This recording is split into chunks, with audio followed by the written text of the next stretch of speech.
ಕೊಡಿ ಅಂತಂದೇಳಿ ಬೇಡಿಕೆ ತಿಂದು ಬಂದೀನಿ. ಇವತ್ತು ಅಂಥ ಸ್ಥಿತಿಯಲ್ಲಿ ನೀವೇನಿಲ್ಲ, ಆರಾಮಿದ್ದೀರಿ. ಅಂಥ ಸ್ಥಿತಿ ಹೋರಾಟವನ್ನು ಮಾಡ್ಕೊಂಡು ಬಂದಿದ್ದೀವಿ ನಾವು. ಇನ್ನೂ ನಾವು ಹೋರಾಟಕ್ಕೆ ಈ ಹೋರಾಟ ಅಲ್ಪ ವಿರಾಮ ನೀಡುವಂಥ ಎಲ್ಲ ಲಕ್ಷಣಗಳು ಕೂಡ ಇರೋದ್ರಿಂದ ತಾವು ದಯವಿಟ್ಟು ಶಾಂತ ರೀತಿಯಿಂದಿರಬೇಕು. ಯಾವುದೇ ಇದನ್ನ ಇನ್ನು ಮೇಲೆ ಎಲ್ಲೂ ಕೂಡ ಮನವಿ ಕೊಡೋದು, ಇದ್ರ ಪರವಾಗಿ ಮಾತಾಡೋದು, ಹೇಳಿಕೆ ಕೊಡೋದು, ಇವು ಯಾವನ್ನೂ ಕೂಡ ಸೆಮಿನಾರ್ ಮಾಡೋದು, ಇದು ಯಾವುದನ್ನು ಕೂಡ ಮಾಡಬಾರ್ದು.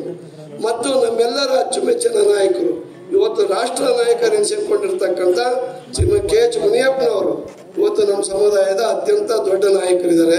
ಅವರ ನಾಯಕತ್ವದಲ್ಲಿ ಉಳಿದಂತೆ ಎಲ್ಲ ಶಾಸಕರಿದ್ದಾರೆ. ಇನ್ನೊಬ್ಬ ಮಂತ್ರಿ ತಿಮ್ಮಾಪುರ್ ಕೂಡ ಇದ್ದಾರೆ. ಅವರು ನಾವು ಎಲ್ಲರೂ ಸೇರಿ, ಎಲ್ಲ ಸಮುದಾಯದವರು ಸೇರಿ ಮತ್ತೊಂದು ಸರಿ ನಾವು ಒಂದು ಸಮನ್ವಯ ಸಭೆಗಳನ್ನು ಮಾಡೋಣ. ಇದಕ್ಕೆ ಸಂಬಂಧಪಟ್ಟಂತಲ್ಲ, ಬೇರೆ ಬೇರೆ ವಿಷಯಕ್ಕೆ ಸಂಬಂಧಪಟ್ಟಂತೆ ಮಾಡೋಣ.